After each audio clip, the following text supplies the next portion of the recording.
Hello दोस्तों, कैसे हो आप। चाणक्य नीति यूट्यूब चैनल पर आप सभी का एक बार फिर से स्वागत है। तो दोस्तों, आज की वीडियो के अंदर नेक्स्ट सेट क्वेश्चन करेंगे जो आपकी हमारी सीरीज चली हुई है। ये सभी question very very most important है। ये वन लाइनर क्वेश्चन आपके ज़्यादा से ज़्यादा एग्जाम में फायदेमंद रहेंगे, तो आप इन क्वेश्चनों की प्रैक्टिस जरूर कीजिएगा। तो जिन्होंने पिछली वीडियो नहीं देखी है तो आप लिस्ट में जाकर पिछली वीडियो देख सकते हैं, और एक दो वीडियो के अंदर हम पूरी PDF के क्वेश्चन कंप्लीट कर देंगे। तो ज़्यादा से ज़्यादा प्लीज़ लास्ट तक बने रहिएगा वेरी वेरी मोस्ट इंपॉर्टेंट प्रश्नों के साथ। तो आइए दोस्तों, फिर बिना देरी किए आज का वीडियो शुरू करते हैं। फलीदार पादपों की जड़ों में उपस्थित गांठों में पाया जाने वाला नेत्रजन शीतलीकरण जीवाणु कौन सा है। मोस्ट इंपॉर्टेंट प्रश्न है। फलीदार पादपों की जड़ों में उपस्थित गांठों में पाया जाने वाला नेत्रजन शीतलीकरण जीवाणु कौन सा है। ये सहजीवी कौन सा जीवाणु है, सहजीवी जीवाणु। ठीक है, पूछ सकते हैं आपसे। जो फलीदार पादप है उनकी जड़ों में उपस्थित गांठों में पाया जाने वाला नेत्रजन शीतलीकरण जीवाणु कौन सा है, तो सहजीवी है। ठीक है, तो नेक्स्ट क्वेश्चन है, जो पेड़ों की पत्तियों में पाया जाने वाला हरा पदार्थ क्या कहलाता है। तो पेड़ों की पत्तियों के अंदर जो हरा पदार्थ पाया जाता है वो क्या कहलाता है, वो कैलोरोफिल कहलाता है। क्या कहलाता है, कैलोरोफिल। पूछ सकते हैं आपसे, पेड़ों की पत्तियों में पाया जाने वाला हरा पदार्थ क्या होता है, कैलोरोफिल होता है। ठीक है, तो नेक्स्ट क्वेश्चन है, प्रकाश संश्लेषण की क्रिया किससे उत्पन्न होती है। तो किससे उत्पन्न होती है, CO2 यानी कार्बन डाइऑक्साइड, पानी, कैलोरोफिल। ठीक है, तीनों चीजों से क्या उत्पन्न होगी, प्रकाश संश्लेषण की क्रिया। तो नेक्स्ट क्वेश्चन है, मोस्ट इंपोर्टेंट प्रश्न है, प्रयोगशाला में सर्वप्रथम DNA का संश्लेषण किया था, किसने किया था, खुराना ने। ठीक है ना, ये इंपॉर्टेंट प्रश्न है, आप नोट कीजिएगा। किसने DNA का संश्लेषण किया है, तो खुराना ने किया है। ठीक है, तो नेक्स्ट क्वेश्चन है, जीन शब्द का सर्वप्रथम प्रयोग किसने किया। तो जीन शब्द का सबसे पहले प्रयोग किसने किया था, जोहानसन ने। किसने, जोहानसन ने किया है। ठीक है, किसके द्वारा आनुवंशिकता को विज्ञान का आनुवंशिकी कहा है। तो किसके द्वारा आनुवंशिकता को विज्ञान का आनुवंशिकी कहा है, तो वॉटसन के द्वारा कहा गया है आनुवंशिकी। ठीक है, तो ये भी क्वेश्चन आपके लिए मोस्ट इंपोर्टेंट है। तो नेक्स्ट क्वेश्चन है, आनुवंशिकी उत्परिवर्तन होता है। तो आनुवंशिकी उत्परिवर्तन किसके द्वारा होता है, क्रोमोसोम के द्वारा। किसके द्वारा, क्रोमोसोम के द्वारा यह उत्परिवर्तन होता है। तो नेक्स्ट क्वेश्चन है, मोस्ट इंपोर्टेंट प्रश्न है। तो वैसे बेसिक सभी प्रश्न है क्योंकि सभी को आता होगा। DNA की खोज किसने की थी, वॉटसन और ग्रीक के द्वारा। ठीक है, तो नेक्स्ट क्वेश्चन है, कोशिका की आत्महत्या की थैली। तो कोशिका की आत्महत्या की थैली कहलाती है क्या है, लाइसोम। ठीक है, तो कोशिका की आत्महत्या की थैली कहलाता है लाइसोम। ठीक है, पूछ सकते हैं आपसे, कोशिका की आत्महत्या की थैली कौन सी है, लाइसोम। तो नेक्स्ट क्वेश्चन है, लाइसोम में पाया जाने वाला वह एंजाइम जिनमें जीव द्रव्य को गुला देना या नष्ट कर देने की क्षमता होती है, वो क्या कहलाता है, वो क्या कहलाता है, हाइड्रोलाइटिक एंजाइम। क्या कहलाता है, हाइड्रोलाइटिक एंजाइम कहलाता है, जो लाइसोम में पाया जाने वाला एंजाइम है जिनमें जीव द्रव्य को गुला देने व नष्ट कर देने की अक्षमता होती है, पावर होती है। ठीक है, तो नेक्स्ट क्वेश्चन है, 80% से अधिक जो सेल है, कोशिका है, उसमें पाया जाने वाला पदार्थ कौन सा होता है, जल। ठीक है ना, वाटर है, जो पानी है, वो 80% से अधिक क्या है, सेल या कोशिका में पाया जाने वाला पदार्थ है। ठीक है, तो नेक्स्ट क्वेश्चन है, किसकी उपस्थिति के कारण यानी किसकी मौजूदगी के कारण किसी पादप कोशिका और पशु कोशिका में अंतर पाया जाता है, तो वो क्या कहलाता है, वो कोशिका भित्ति कहलाता है। ठीक है, तो इसकी मौजूदगी के कारण पादप कोशिका और पशु कोशिका में अंतर पाया जाता है, कोशिका भित्ति के कारण। ठीक है, तो नेक्स्ट प्रश्न है, मोस्ट इंपोर्टेंट प्रश्न है, ध्यान से कीजिएगा। गोल्जी काय का प्रमुख कार्य बताओ। तो गोल्जी काय का प्रमुख कार्य क्या है, क्या कार्य है, ये स्त्रावी करना इसका प्रमुख कार्य है। ठीक है, स्त्रावी। तो नेक्स्ट क्वेश्चन है, एक काष्ठ के पौधे की आंतरिक छाल का मुख्य कार्य क्या है।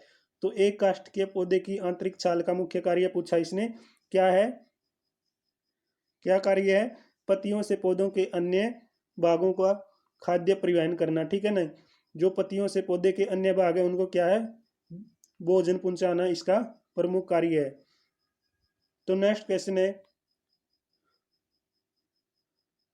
सवैनी पौधों में पानी ऊपर किससे जाता है। तो सवैनी पौधों में पानी किससे ऊपर जाता है, जाइलम टिश्यू के द्वारा पानी ऊपर जाता है। ठीक है, तो नेक्स्ट क्वेश्चन है, किस भारतीय वैज्ञानिक ने पादपों में जल की लंबी दूरी या अभिगमन का सिद्धांत प्रस्तुत किया था? तो किसने किया था ये? जे.सी. बोस ने। किसने किया? जे.सी. बोस ने। ये भी मोस्ट इंपोर्टेंट प्रश्न है, नोट कीजिएगा।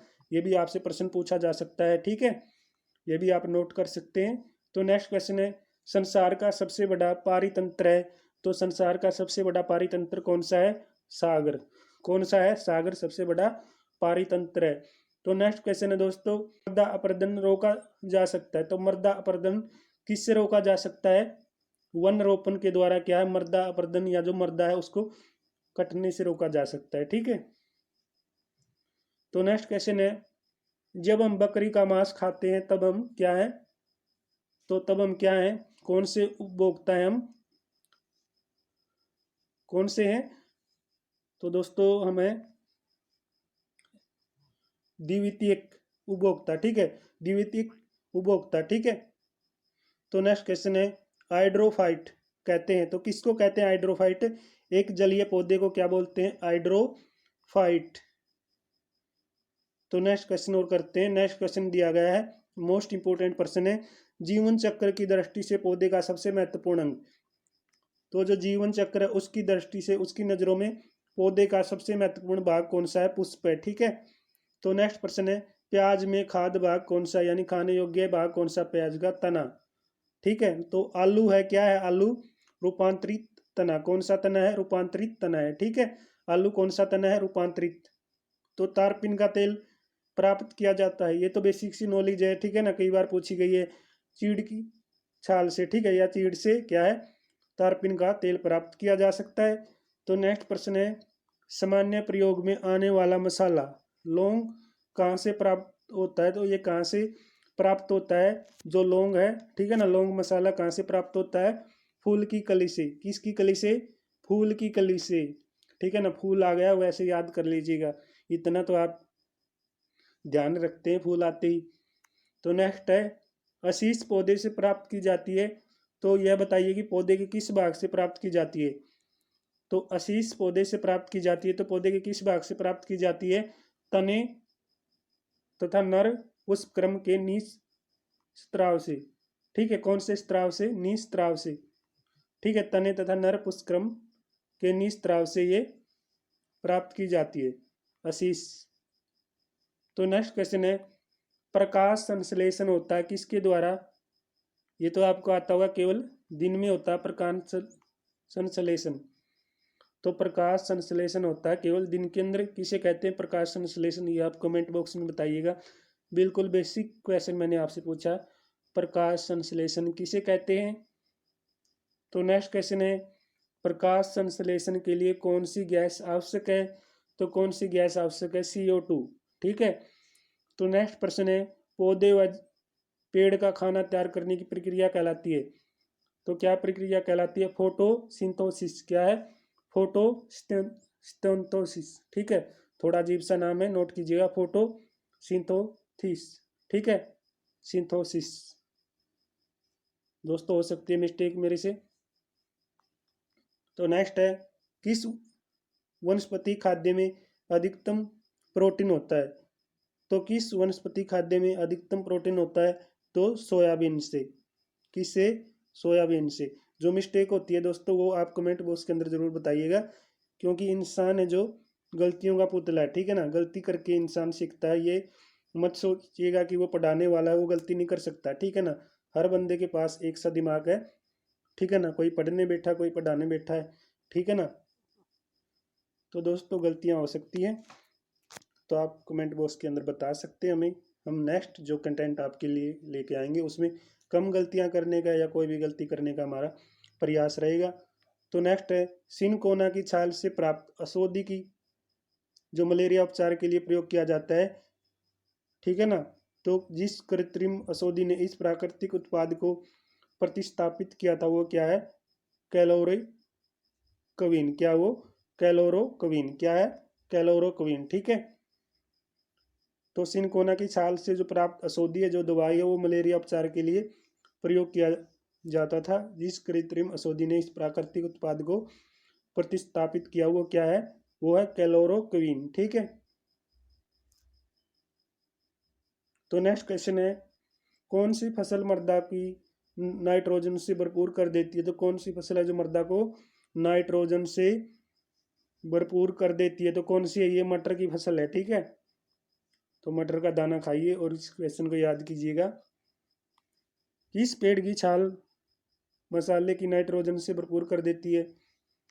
तो किस पेड़ की छाल है जो मसाले को नाइट्रोजन से क्या कर देती है? भरपूर कर देती है। दालचीनी। तो नेक्स्ट क्वेश्चन है, चंदन के पेड़ को क्या माना जाता है? तो क्या माना जाता है दोस्तों चंदन के पेड़ को? आंशिक मूल परजीवी। क्या आंशिक मूल परजीवी कहा जाता है? तो नेक्स्ट आता है दोस्तों मोस्ट इंपोर्टेंट प्रश्न है, पत्ती के लाल, नारंगी और पीला रंग के कारण होते हैं, क्या है? कैरोटीनाइड। क्या है? कैरोटीनाइड, ठीक है। पत्ती के रंग और पीला रंग का ये कारण है, ठीक है।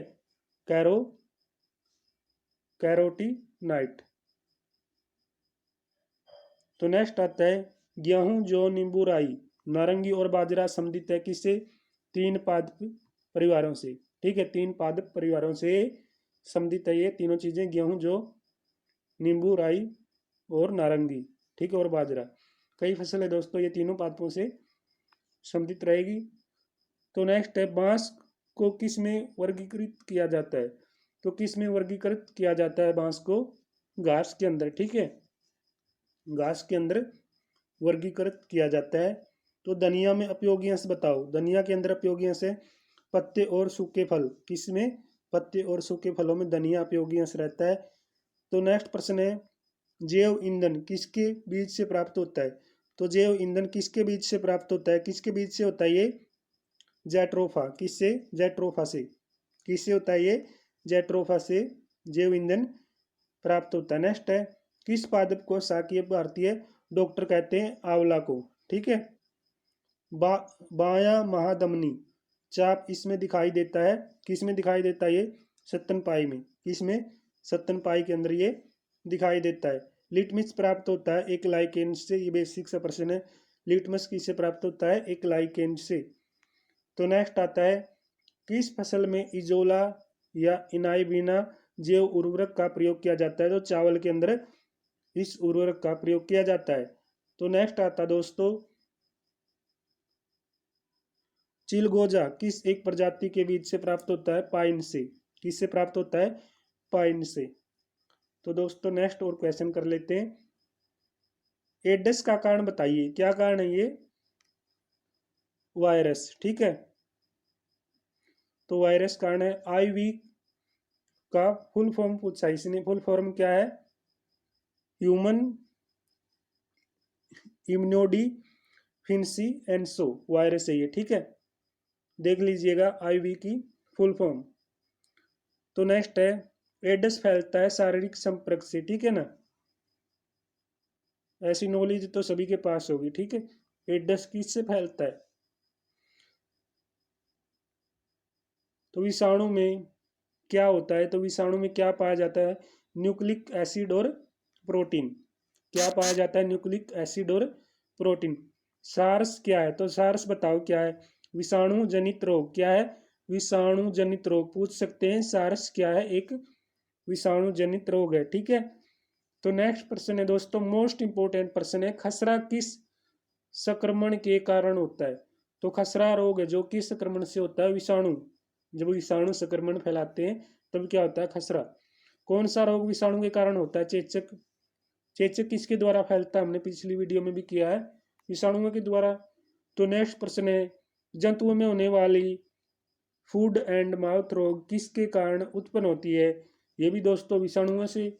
दोस्तों मैं आपको बता दूं, ज़्यादा से ज़्यादा रोग हैं जो वो विषाणुओं के द्वारा ही फैलते हैं। तो आलू में मोजेक रोग का कारक तत्व बताओ। तो ये भी विषाणु है। तो नेक्स्ट है, मसूरम क्या है? तो मसूरम क्या है? एक कवक है। पूछ सकते हैं आपसे, मसूरम क्या है? एक कवक है। तो नेक्स्ट प्रश्न है दोस्तों, मोस्ट इंपोर्टेंट प्रश्न है, प्रथम वियुक्त प्रतिजैविकी कौन सा था? तो कौन सा था ये? पेनिसिलिन। कौन सा था ये? पेनिसिलिन था। तो एथलेटिक फुट नामक बीमारी किससे उत्पन्न होती है? तो दोस्तों ये बीमारी होती है कवक से। तो नेक्स्ट प्रश्न में दिया है दोस्तों, मोस्ट इंपोर्टेंट प्रश्न है, कौन सा एक कवक एवं उच्च पादप की जड़ों के बीच उपयोगी कार्यात्मक संबंध को दर्शाता है, दिखाता है। तो ये माइक्रोआइना है। क्या है दोस्तों? ये माइक्रोराइजा। दोस्तों मैंने माइक्रोआइना बोला, सॉरी, माइकोराइजा। ये मोस्ट इंपोर्टेंट है। कौन सा कवक एक उच्च पादप की जड़ों के बीच उपयोगी कार्यात्मक संबंध को दिखाता है, दर्शाता है? तो ये है माइक्रो राजा। क्या है? माइक्रो ईजा। ठीक है, माइक्रो ईजा है ये। तो नेक्स्ट है लाइकेन जिन दो वर्ग के पौधों से मिलकर बनता हुआ क्या है? कवक और शैवाल। क्या है वो? कवक और शैवाल। लिटमस अम्ल अक्षारक सूचक प्राप्त होते हैं, तो ये लाइकेन से होते हैं। मैंने पिछली वीडियो के अंदर भी डिस्कस किया था। सौर ऊर्जा किससे प्राप्त होती है? तो सौर ऊर्जा का स्रोत है सूर्य। ठीक है। साबुन दाना किससे बनाया जाता है? साइकस से बनाया जाता है साबुन दाना। ठीक है। सागो किससे बनता है? साइकस से। तो नेक्स्ट है दोस्तों, दमा एवं खांसी के रोग में काम आने वाली दवाई इफेड्रिन किससे प्राप्त होती है? ये इफेड्रा से प्राप्त होती है। ठीक है ना, क्वेश्चन में ही आंसर है इफेड्रिन है जो। इफेड्रिन किससे प्राप्त होती है? तो इफेड्रिन होती है जो इफेड्रा से। ठीक है, आप ऐसे याद कर सकते हैं। तो नेक्स्ट है कौन एक जीवित जीवाश्म कहलाता है? ये जिंक कहलाता है। क्या है? जिंक। ठीक है, जिंक जीवित जीवाश्म कहलाता है, लिविंग फॉसिलिस। तो नेक्स्ट है विषाणु वृद्धि करता है। तो किसके अंदर विषाणु वृद्धि करता है? जीवित कोशिका में विषाणु क्या करता है? वृद्धि करता है, ग्रोथ करता है, बढ़ता है। पौधे का कौन सा भाग फूल बनने का उद्दीपन ग्रहण करता है? तो ये पर्ण करता है। ठीक है। कुरिंजी पुष्प को 12 वर्ष में एक बार खिलने का कारण बताओ। तो क्या कारण है? पूछ सकते हैं आपसे। जो कुरिंजी पुष्प है उसके 12 वर्ष में एक बार खिलने का क्या कारण है? क्या है ये? फ्लोरिंजन स्त्राव। क्या है? फ्लोरिंजन स्त्राव इसका रीजन है। संसार का सबसे छोटा पुष्प। ठीक है। क्या है? वलीफिया। क्या है? वलीफा। ठीक है, वलीफा या वलीफिया क्या है? संसार का सबसे छोटा पुष्प है। तो नेक्स्ट प्रश्न है दोस्तों, फूल गोभी में पौधे का उपयोगी भाग बताओ। जो फूल गोभी है उसमें पौधे का उपयोगी भाग कौन सा है? ताजा पुष्प समूह। क्या है? ताजा पुष्प समूह। और आज का अंतिम प्रश्न है आज की वीडियो का, विश्व का सबसे छोटा हमने पढ़ा पुष्प, वो कौन सा है? वलीफा। और यह है सबसे बड़ा क्या है? रैफलेसिया। क्या है? रैफलेसिया। क्या है? रैफलेसिया सबसे बड़ा पुष्प है। तो दोस्तों आज की वीडियो के अंदर हमने मोस्ट इंपोर्टेंट प्रश्न डिस्कस किए हैं जो आपके नेक्स्ट किसी न किसी एग्जाम के लिए काफ़ी महत्वपूर्ण रहेंगे। तो ज़्यादा से ज़्यादा इन क्वेश्चनों की आप प्रैक्टिस कीजिएगा। अगर आपको वीडियो के अंदर कुछ त्रुटि दिखी है वो भी आप कमेंट बॉक्स के अंदर नोट करा सकते हैं, ताकि हम नेक्स्ट वीडियो के अंदर उन त्रुटियों को दूर करने का हमारा पूरा प्रयास करें। तब तक दोस्तों मिलते हैं नेक्स्ट वीडियो में। तब तक जय हिंद, जय भारत।